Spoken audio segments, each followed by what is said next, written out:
All right, thanks everyone for joining. So we're gonna go ahead and kick it off. Obviously, the Shadow of the Eclipse was announced, so there's a lot to discuss. The patch notes were released and everything.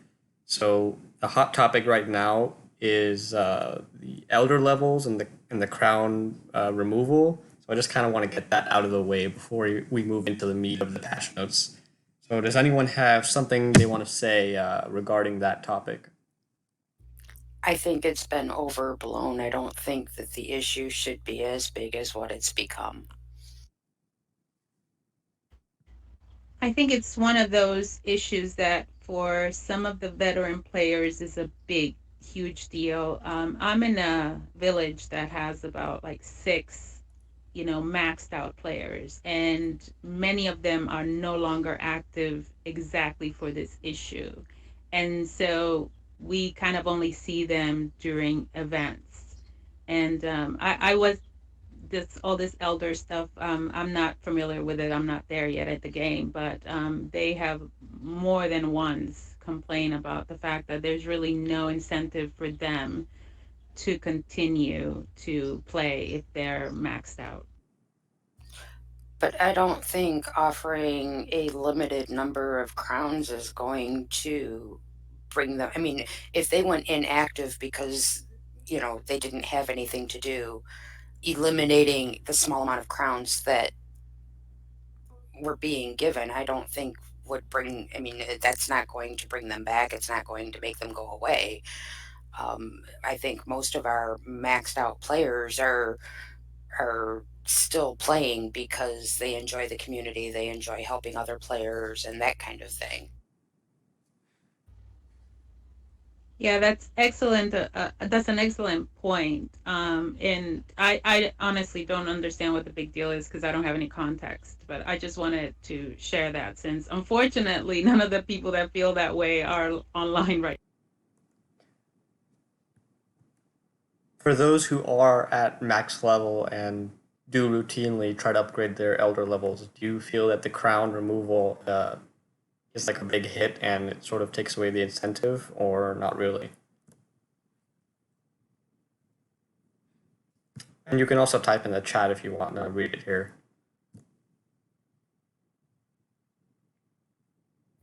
I would say I don't work on my elder levels because of the crown. I don't even really work on my elder levels at all. Like when I get them, it's kind of like a yay, but that's not why I still play. That sounds pretty much like how I feel. I mean, I've been at level cap just recently, really. I mean, in comparison to how many years I've been playing, and I'm reminded a bit of how I felt when the ability to trade in Zog sets, ultra rare Zog sets, for a small amount of crowns went away. And at that time, it felt like, the few people who were treating it responsibly were almost being punished because of the people who were exploiting it and botting and etc. And so, I mean, it's, the change comes as a sudden shock. Um, I well, we'll see what happens. I think I know a lot more people who capped and quit than people who capped and are sticking around. We've got Carolac says that it seems like many rush to max level and then quit. Mathfish says that he didn't really work on elder levels before. Removing the crowns doesn't have any effect whatsoever. They didn't seem significant. William says it was a nice perk, but in no way I can see it as a retention tool. Just let us enter our house. Carolac says it won't affect him either because he's never been to max. TARDIS said it was just a nice extra, wasn't much, but because of that, it feels very cheap to remove the little joy of elder leveling. Well, Okay. I like to add here that we're obviously listening to everyone's feedback on this. And I don't think we want to get in a situation where suddenly you feel like you're doing all this work and it doesn't really get anywhere.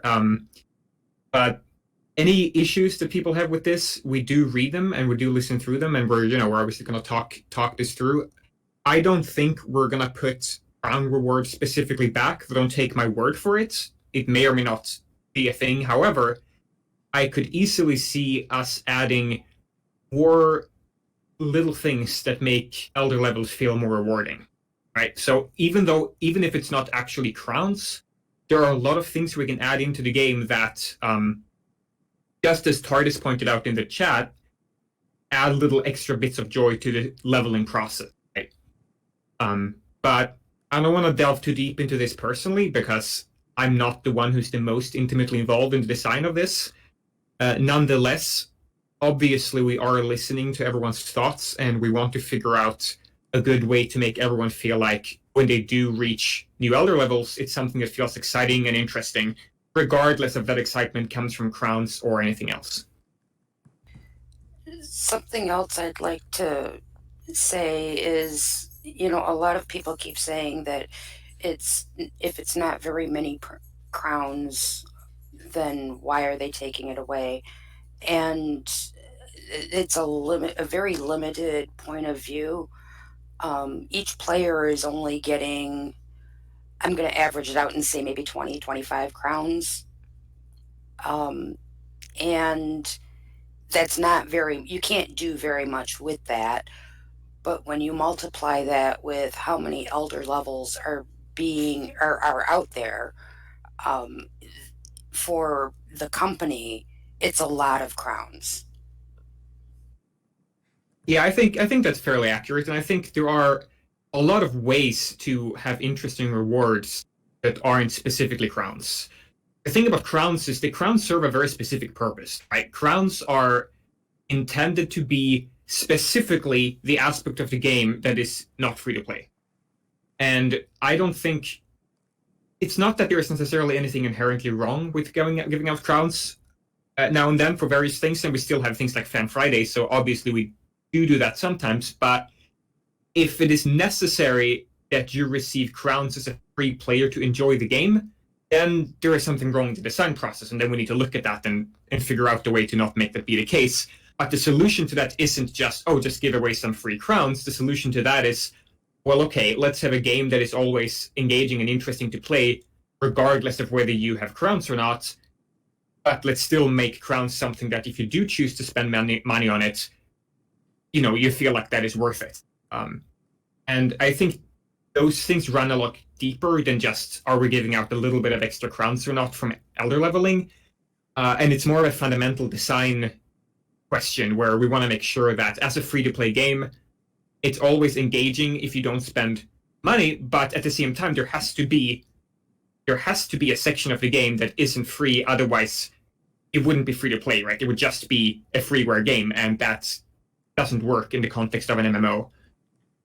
And so I think that distinction is meaningful, and I think it's constructive to view crowns specifically as never being expected to get that without spending money, and have that be more of an entirely separate aspect of the game, but make sure that if you don't have crowns, whatever you do in the game and whatever activity you choose to engage with, it still always feels interesting. And all that being said, as someone pointed out, I can't remember exactly who it was in the chat, retention is important, and doing everything we can to make people stick around and enjoy the game is important.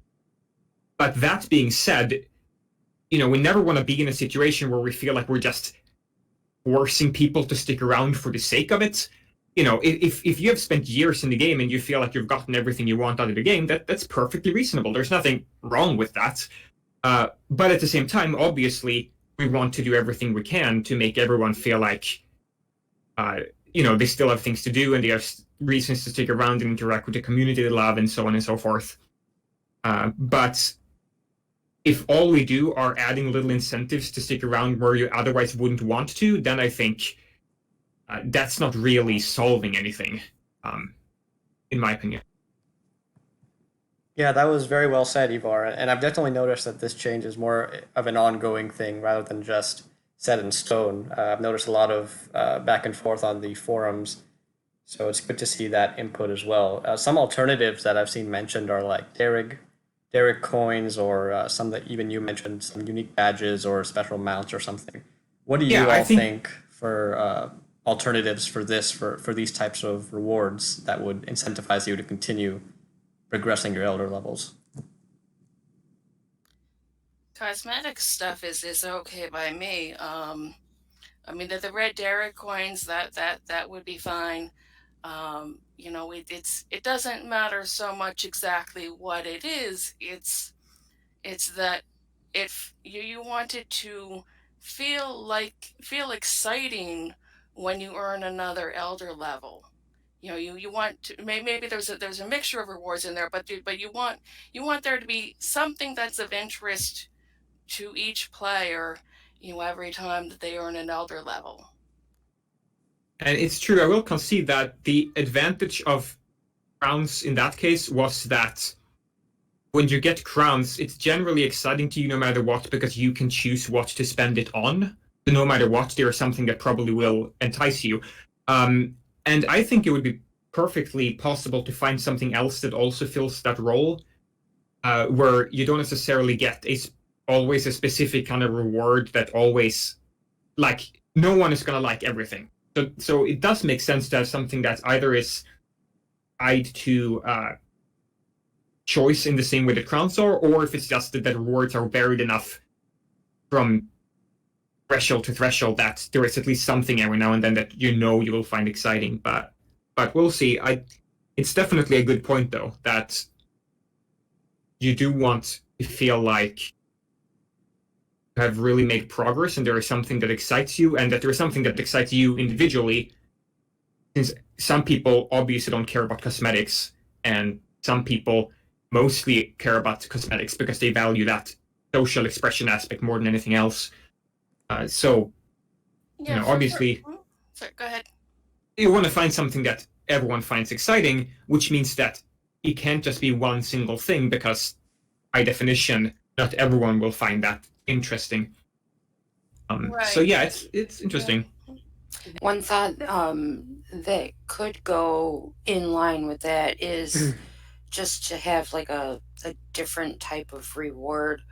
Like right now, the way the elder levels are set up, at one level you'll get like an HP bonus, and then X number of crowns, and then at another level you get a villager XP bonus and a little bit of crowns. And rather than doing the crowns, there could be like a small reward that would go in hand with the perk that you're getting for that elder level. So like if you're getting the HP boost, you could get like a couple of HP potions, or if it's the village XP, you could give like a few motes or something like that, and have them randomized the same way that the perks do. Yeah, definitely. I can see a lot of potential alternatives that are already existing. So hopefully something will be added that will entice players to continue working on those. Does anyone else have something they want to add on this topic before we move on to the next? Just that though we're evaluating this internally, uh, just be assured that we can't make any promises as to things that may or may not be added. We will see how the reception is to this change and what we can and can't do to make it more interesting and rewarding. But what that actually means in a practical sense is much too early to say. So we'll see how it turns out. Thanks, Ivar. I think that's fair. That's fair for all parties, and definitely going to clickbait your name when I upload this, so I can get a couple hundred more views. Um, Yeah, that's so okay. the next thing, obviously, is going to be the meat of this podcast, and that is the raids that were revealed the other day on the live stream. What are the initial reactions that some of you guys have when you saw that? Total surprise. I had no idea that was coming. Yeah, I'm sure. Yeah, me neither. For those of you who aren't testers and have no idea what it was, and had no idea what to expect, what were your initial reactions? Amazement and fascination. So was this sort of what you were hoping for like a revamped dungeon, or is it something different entirely? For me, it's totally new. It wasn't even a thought. I had no expectations.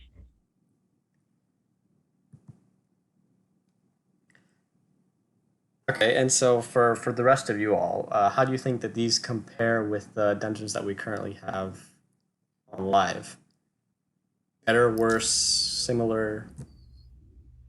I don't think that you can compare them because I see them as two totally different things.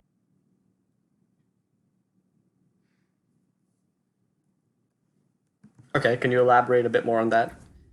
Well, when I first read the update to start testing, my initial reaction was like, oh my gosh, no, this is going to ruin the community. We have so many events that are based on the dungeons that we do as a server and all of this kind of thing. And obviously, I'm sure everybody is aware now that the raid parties are capped at 6, and that may go up in the future, we don't know, but right now it's capped at 6. After playing with the raids and being involved in a few, I have seen how we can adapt the server events to accommodate the raids. So I don't think it will be as bad as what I thought it was going to be, or as bad as what I have received feedback on. It's got a lot of people nervous because obviously the big runs can't be done anymore, but I think it'll be okay. I, for one, am super excited. I saw the zones there. It looked really cool. I don't know exactly how it'll work out, but it looks awesome. That's good to know. And Sprig, since you're like a traditional runner, then you run a lot on US2. What do you think about these new ones in comparison to the ones that we have right now? I don't know. I was surprised that they were removing the dungeons at the same time as adding. Like, it seems like you'd leave both, for different purposes.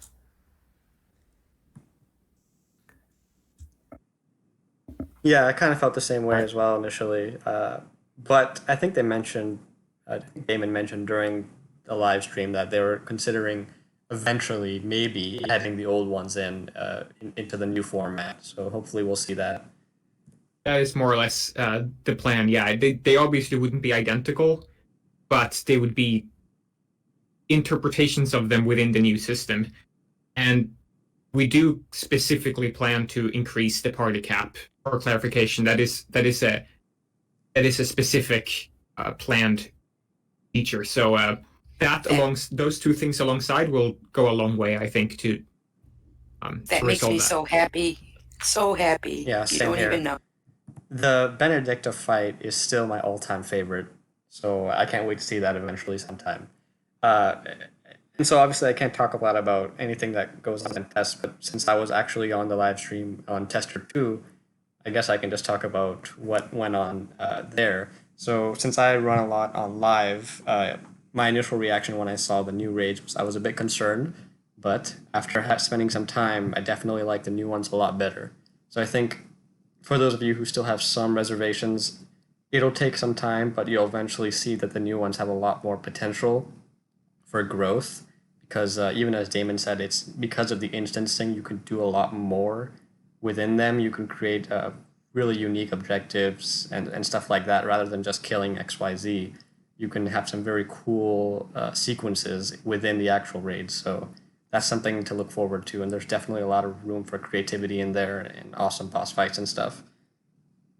I mean, I know what my favorite feature is of these, which is the infinite nature where, if you look at the old dungeons, yeah, you can run the dungeon in gold, and then you're done that, and that's it. And yeah, sure, it can still be fun to run it again, but you don't have a new goal to strive towards.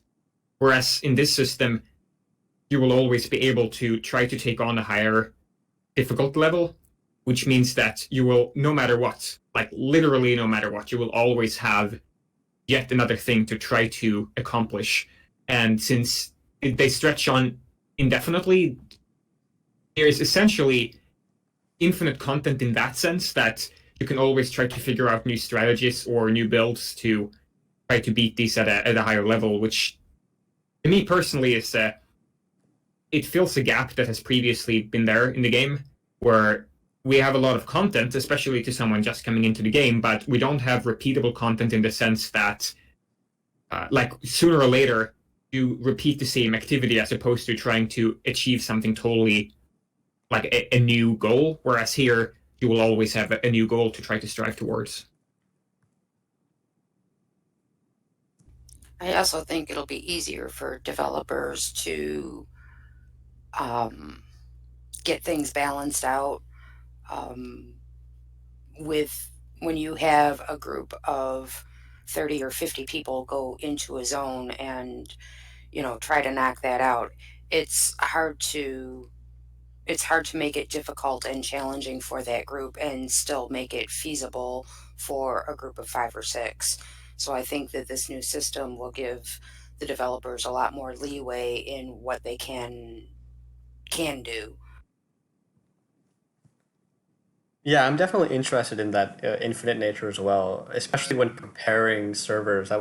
It'd be interesting to see like how far people can really go, because I know on test we have some really great testers and everything, but we're not really like the best of the best players. Yeah, I'm super curious. Yeah, like, so because anytime it doesn't matter what we put out, someone has always bested it. Like, we thought that the gold tiers, way back when we launched the dungeon, we said, well, no one's going to do that. This is super hard. But nope, you all did it. So now that technically there is no upper limit, it's going to be really exciting to see just how far you all can take it. And I think that's going to be a lot of fun. Definitely, most definitely. Some of the chat we have here, we have Diamond Block saying that they're encouraged by being able to participate because you don't have to be at level cap. So yeah, it's a lot more accessible than the current ones. The ones we have on live, it's sort of like, unless you have a really strong team carrying you, you don't really have a chance. But the new ones, everyone can do it within the requirements. But that's really good. William said, they look great, but in a way less community driven. That said, the game was working well before it had dungeons, so it's just a matter of accepting changes. So yeah, I think that once that 12 party limit comes, then I think the community aspect will come back a little bit more. I think the 6-player one will be more with close friends, guild, stuff like that. But once you do the 12 party one, you'll probably see more public stuff. Naya said in the live stream that bosses died a bit too fast to say if they're okay or not. Yeah, I would agree with that, but I think that once you get to the higher levels, then they'll probably last a lot longer than that. Yeah, looks like none of the other chat really relates to this. So I do have one question for you, Ivar. When this goes live and you have like everyone and their moms from across all the servers trying to create a raid, how will the servers be able to cope with that? Well, we've made numerous sacrifices to the elder gods, so I think we're going to be fine. But no, obviously, we're hoping it'll work out well, and if not, that's nice. And so, I'm not the best person to answer this because I don't manage our server infrastructure, but I can say that the way that our systems are set up, like the way that a lot of other systems for similar games and situations are set up, it's very scalable. So if it turns out that there is a lot more traffic than we thought we could handle, it's very easy for us to upscale our infrastructure to handle that demand. So again, don't take my word as gospel because I'm not the best person to answer this, but my personal assumption would be that worst case scenario, things will be slow for a little while until we basically just expand our infrastructure. But it should go quite well. Yeah, because I know like across time, whenever there's a launch period for something like this, something always happens. So I guess that was just my concern, but definitely hoping for the best. Does anyone else have something they wanted to add about the raids? Some concerns or suggestions, or just being happy about something? I'm just curious about the interaction of the upcoming events, and then this changes to raids. I guess this is connected to the server situation. Do you mean like event zones? Yes, since when the manic panic when event zone starts, and we get some serious lag issues. I don't know about this event, but I do remember the Halloween and Christmas events had some lagging issues. So I'm just curious about the upcoming changes and then the upcoming event. Once again, it sort of falls under the same category of scalable servers, and our servers today are set up a lot better than our servers a number of years ago in that sense. So it's much more likely that unexpected increases in traffic will be managed in a way that is easier on everyone than it used to be. That's all I can really say on that matter, though. Mathfish asks, since event zones are scaled similarly to the old dungeons, will there be any changes to how you handle it? Not And really. I don't my know knowledge. that Ivar would be the person to ask for that. Not the best person, though I don't think we really have many changes to events specifically in the pipeline, as far as I know. At least not from a technical standpoint. Since we keep asking Ivar server questions, I'd like to ask one relevant to his interests regarding the servers. Ivar, do the servers look cool when you're staring at them from the outside? You know, I have literally no idea what our servers look like, but I hope that they are sort of, I really hope that they do have like a large number of flashing lights, because I think that's really important for a good server. I love it. Thank you. I appreciate that. I hope they have a Mad Otter sticker. It's like, server is such a meaningless word in many ways, because it used to be you talk about a server and okay, that's a computer. But these days a server could just as well be like a virtual segment of 10 computers in different places around the world. Like, it doesn't really, a server isn't necessarily a physical entity anymore, which is funny. Oh, I saw a question about an Asian server in the chat as well, and Damon actually covered that in the last live stream. That's something we've been wanting to do for a long time, but that's all we can really say on that topic. Yeah, I've definitely noticed the Asian player base increasing, which is really great to see. That it's getting a lot more popularity over there. So yeah, I think Asian server would be pretty cool. And on US2, I've started noticing a lot of the Asians actually interacting with the non-Asian players. I see a lot more of them in the server dungeon runs and that kind of thing. Yeah, it is nice to see that sort of those two communities come together. Does anyone else have something they want to add specifically regarding raids? If not, I'm going to move on to leaderboards, which is the next topic. Yeah, so we have some stuff in the chat. Enigma said healthy competition is good. William said we had leaderboards before and it wasn't toxic. Yeah, so it looks like, based on what I'm hearing, that there isn't much concern about the leaderboards, which is good to see. And these new leaderboards are also more like the old leaderboards that we used to have. They were really a measure of time. They only measured things like most gold and highest level and things like that, which isn't really indicative of say, performance or actual achievement. It just meant, well, you have played the game for longer, which is not inherently bad, but it's less interesting. Whereas these ones specifically rank the challenge levels you've completed, which are more meaningful, I think, as far as leaderboards are concerned. Guys, when we're done talking about this topic, can we go back to the Asian topic later? Yeah, is there something you wanted to add on that? Yes, because I have a few friends. Well, I am a Chinese American, and I play on Chinese side on US2 as well. And the increased interaction of Asian in our side of the community is not really a positive sign as because of the increased player, but rather the other way around. But we can talk about that later if you guys want to keep on talk about the leaderboard issue.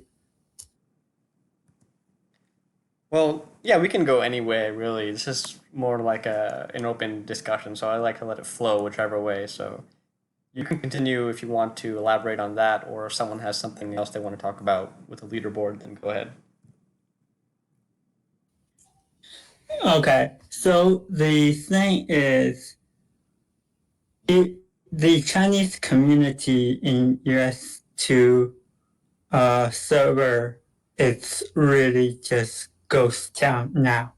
I'm not sure exactly what were the issue or the conflict within that community, but the increase of a few Chinese players seeking help in US community is because there is no one else to really ask help in the Chinese community.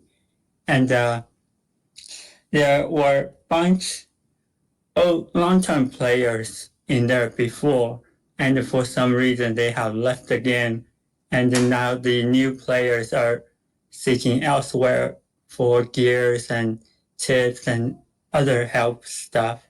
So, Well, hopefully, the addition of the raids might convince them to return. Yeah, I'm sad to hear about that, but unfortunately, that happens a lot with a lot of the communities. But hopefully, yeah, that the raids will eventually cause them to come back. I mean, I could be completely wrong because I don't know anything about Chinese culture, much less Chinese gaming culture. But whenever this game has opened up to a new community, so to speak, whether it be Steam or mobile or China or Philippines or whatever, the people that come into the game and flood the game, so to speak, tend to race to cap and then they leave.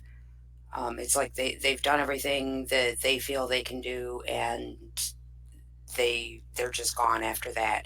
I don't know if that's what happened in this instance, but I kind of just experience kind of leads me in that direction. that is definitely one of the thing that happened there. The players feel that, well, some players even afraid to get to the level cap because they don't know what to do after that. But it wasn't the major cause. The cause was that the atmosphere was so toxic. At one point, literally two guilds had the feud against each other, and unfortunately, Mod got involved in one of the in middle of the issue, and many players was muted from the world chat simply because they were in the wrong guild, and of course that leads so many players left on one side, and since there's nobody to fight over the issue anymore, the other side left as well. So what we have now is just a bunch of new players in a dead guild that don't know what to do. Hopefully they can be I mean, I know that you've been a big part of bringing the Chinese community into the rest of the community and bringing the two of them together, and maybe we can all help each other and everybody can enjoy the game more. Yes, that is my hope. With the Gwen event in our guild, I hope that I can bring the excitement back to that community and help them to continue to play without the old long-term players that have left. But unfortunately, and that relates back to the dungeon system, is that there is a bunch of new players, and some of them around level 70 and 80, but without 90s or 95 tanks and healers, they can't really do the dungeon because they can't make it through in time.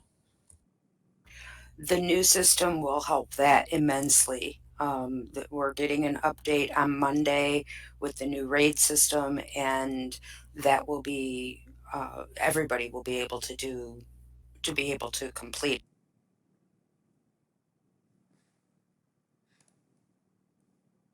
And this is kind of a personal observation as far as me and playing with people that are not Native Americans or who speak English. I have had a great time playing with the Brazilians on US1 and a fantastic time playing with US3. But there has to be an understanding that they're not going to understand everything you say, just as like you're not going to understand everything they say. And so you kind of have to develop a different way of playing, and you have to realize that a lot of people coming into the game have played other MMOs, and the behaviors in the other MMOs may or may not be brought over to Village and Heroes. But when you make a good connection with some of the more concerned players in the different guilds that are non-English speaking as a first language, I have found out they're very cooperative and will go out of their way to make sure that the people that are in their guilds help learn the ways that we play the game. So and I love running with them. I mean, I absolutely love it.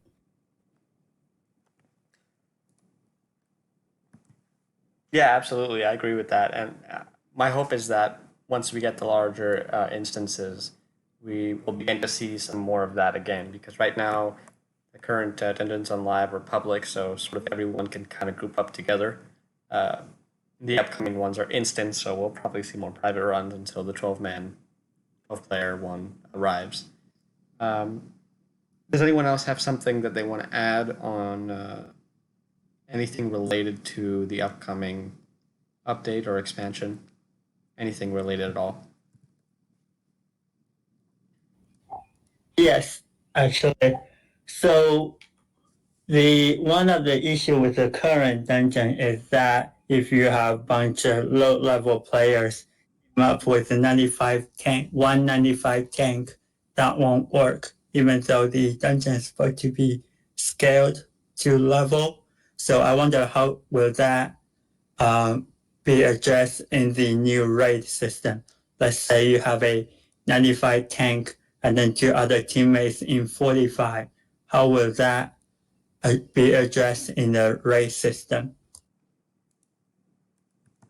That's a good question. And so with the upcoming new system, there will be challenge levels, and so you get to choose how hard you want it to be.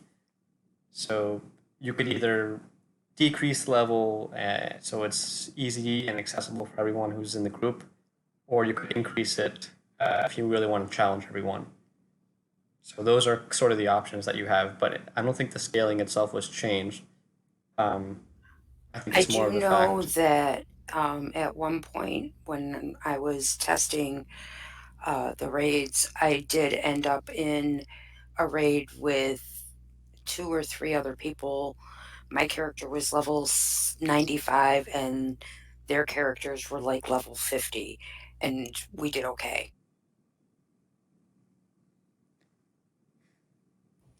That is great to hear. Thank you.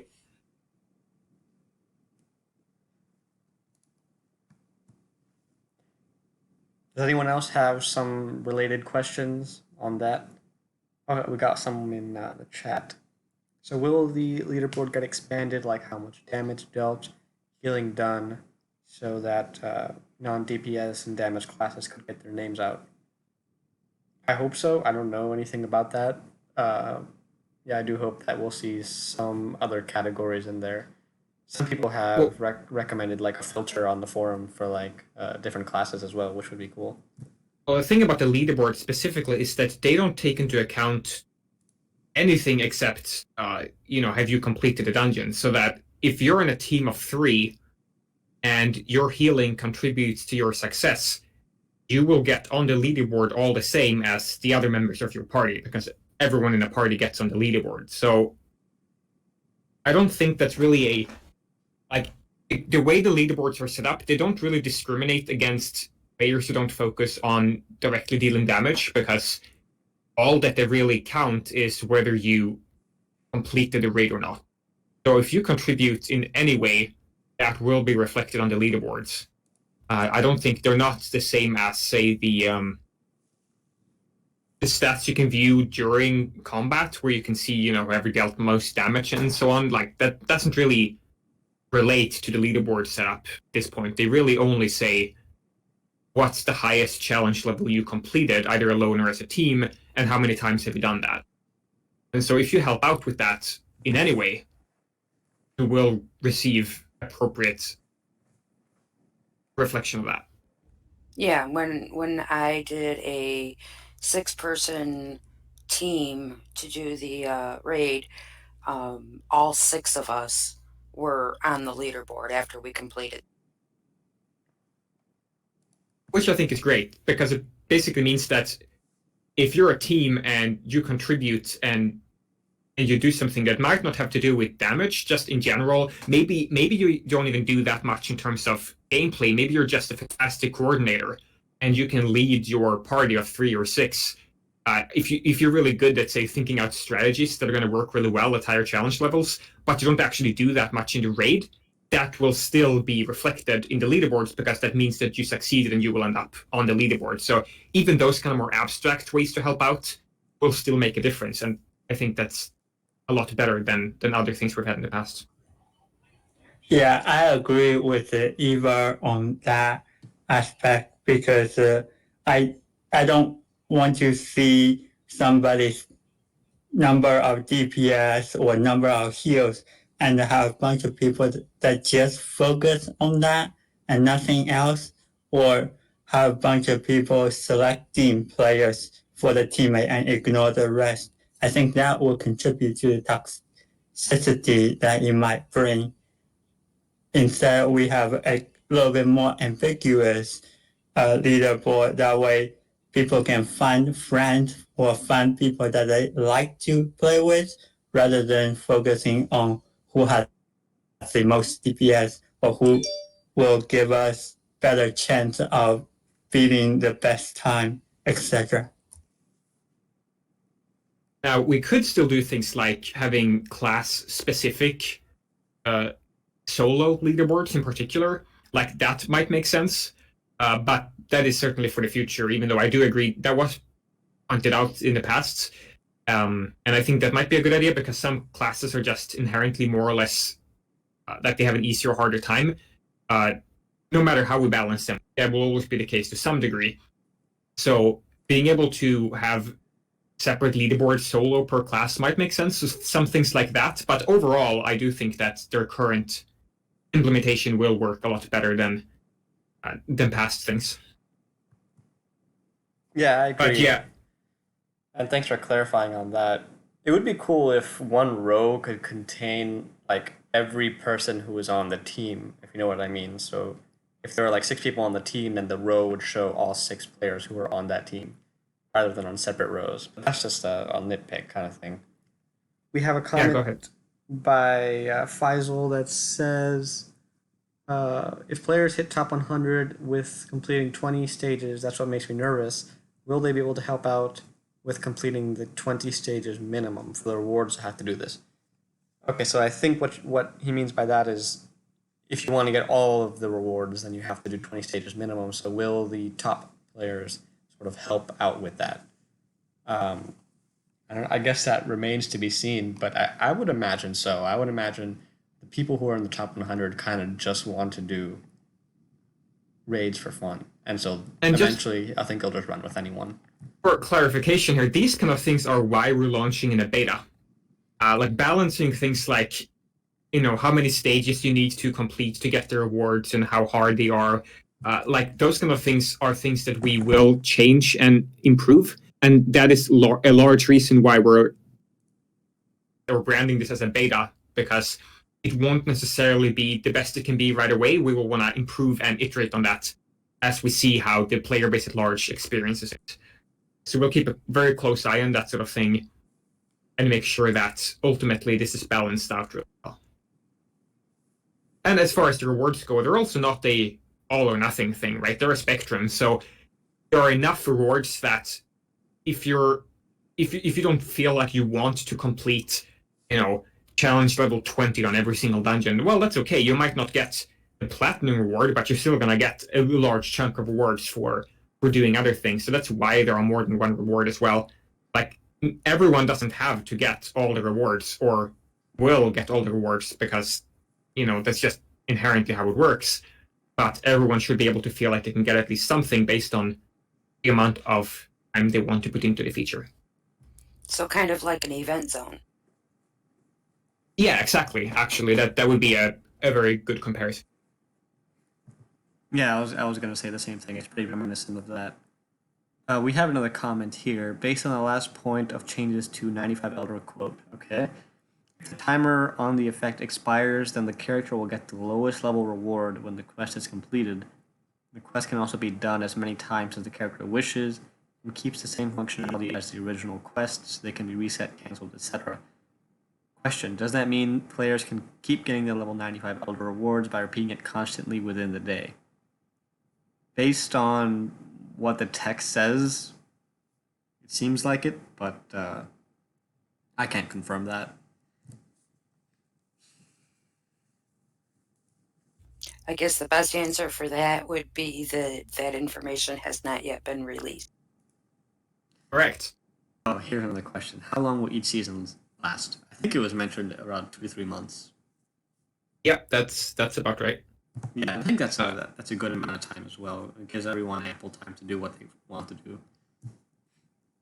Yeah, and the time limit, it's still a time limit in the sense that if you want the seasonal rewards, you do have to complete the appropriate challenge levels within the time span of the season, because once the season's done, it will be replaced, if not right away, then sometime later with the next season, which will have different rewards. So, you do have it's basically like event zones. It's the same idea. The difference is that with the seasons, they're not the same or reoccurring. We keep adding new seasons, and it will be different every single time. Or at least that's the idea. Now, I know that you're probably not the correct developer to ask this question to, but I am curious, how difficult is it to design one of these raids and the objectives compared to what kind of stuff that we have on live? Does it seem like it would be more difficult, or is it easier because of the way the framework was built? Yeah, though I might not be the best person to answer it, I do. I've spent a lot of time on the sort of more visual end of it, and as such, I do have some familiarity with the overall design process, and it's both harder and easier, just in different ways.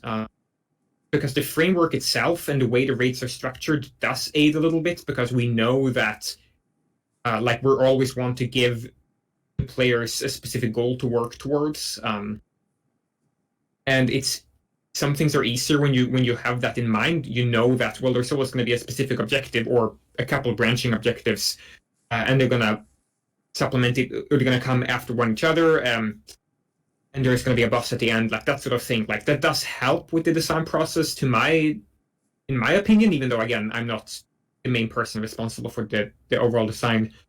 But for the same reason, it's also harder, right? Because it means that it has to be way more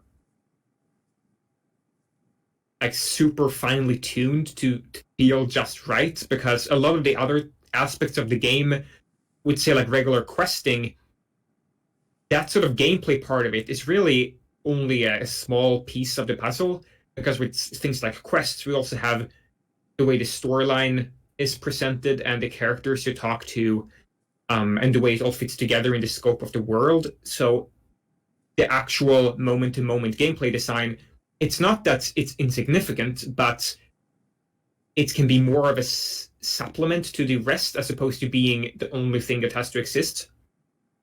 But for the raids, the gameplay is really all there is, which means that it has to be really, really finely tuned. And that, for us as a team, has certainly been challenging in a way that's different from things we've done in the past. So it really depends on sort of what aspects you're looking at, but we really want that if a raid is going to be 10 minutes, we want those 10 minutes to be absolutely as interesting and good as they can be from a gameplay standpoint. And that's not easy in its own right, so that's been a challenge for sure. I'd like to just say that the artwork within the raids blew me away when I first saw it. So kudos to you, Mr. Ivar. Thank you.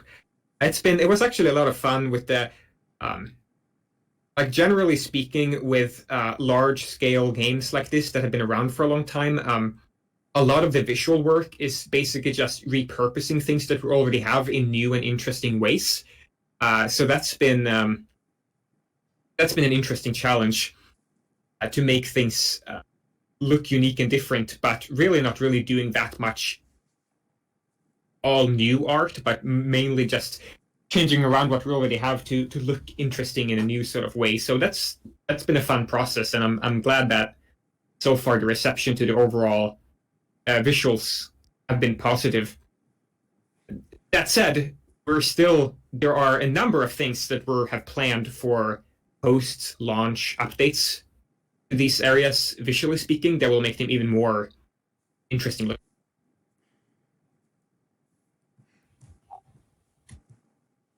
Yeah, I can't wait for some of the stuff that you guys have planned. I think it was mentioned in the notes, like the currency vendors and stuff like that. I think it'll be really great.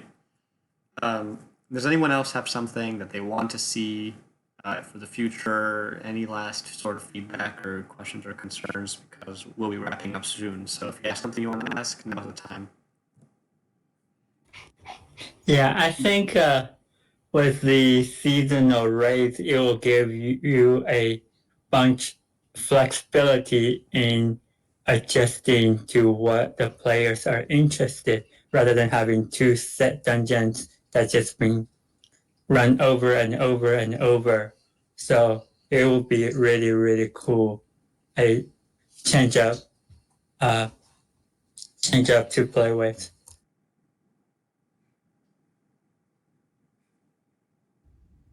I love the After artwork. I love the artwork you did on the new dungeons. Pretty awesome. after seeing how the raids formed out with all of the issues that we had with the dungeons being the way that they were, for me, it was very refreshing to see the developers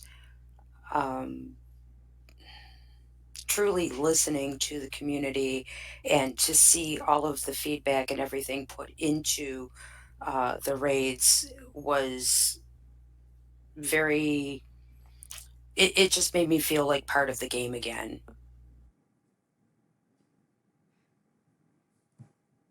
Yeah, I'm glad you mentioned that because it's definitely obvious that a lot of the stuff was player requested and they really listened to that. And the community feedback really came in. So it's great to know that how much they've listened in and how much that's important to them. Does anyone else have other comments? I think Stella said something. Yeah, thank you for your time on a Friday night, Ivar. Definitely. Thanks for surprising us and coming in. It's I would good still to like have I have you anything answer better to questions. do. Is everyone just sort of what's the energy right now with the team? Is everyone just kind of nervous, apprehension? I think we're feeling pretty good about things. That's good to know. I mean, it helps that we're being transparent about the fact that this is a beta release, which helps. Like, the point of this thing, which we haven't done before, this is kind of a new approach, is to say, well, it's in a good place, but there are a lot of aspects that really need more long-term player feedback and iteration to really be in the place where they really should. So, but again, I think we're being clear on that, and I think the fact that we are makes it a little less nervous to launch this kind of feature, because we know that everyone will have a lot of fun with it, but it'll also be an opportunity to do future improvements, and I think it's in a good place. By the way, just to reply to the earlier thing you said about, or was it? I can't remember who said it. Was it you? About how we have listened to the testers and then iteration on this. I think that works both ways. I was astounded to see the amount of time and effort and energy put down by everyone who's been testing this.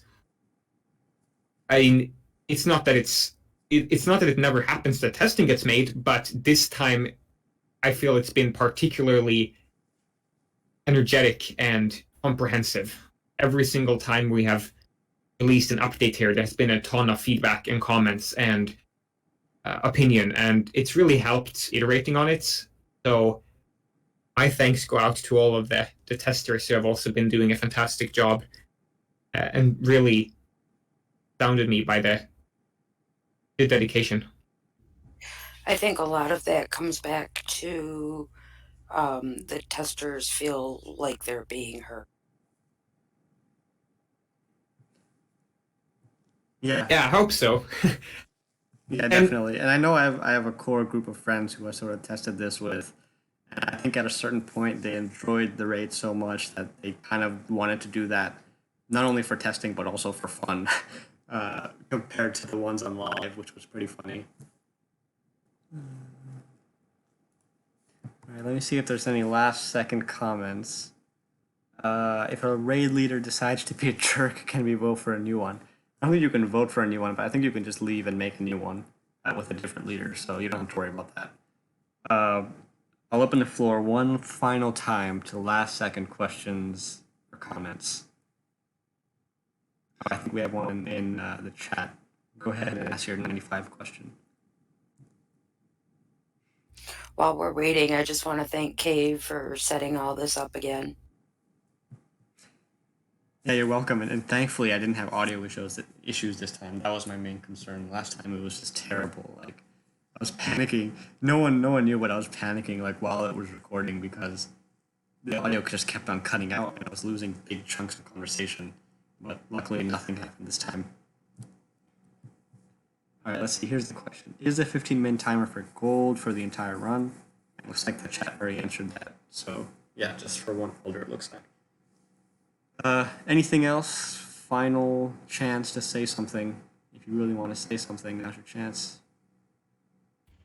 In regards to pets, are we ever going to have a time that the length of the time they spend with us will be, will just be made a little?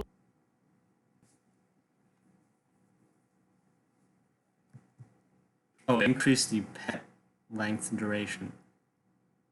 What is it right now? Is it 10 minutes or 15? I can't remember. I think it's 10.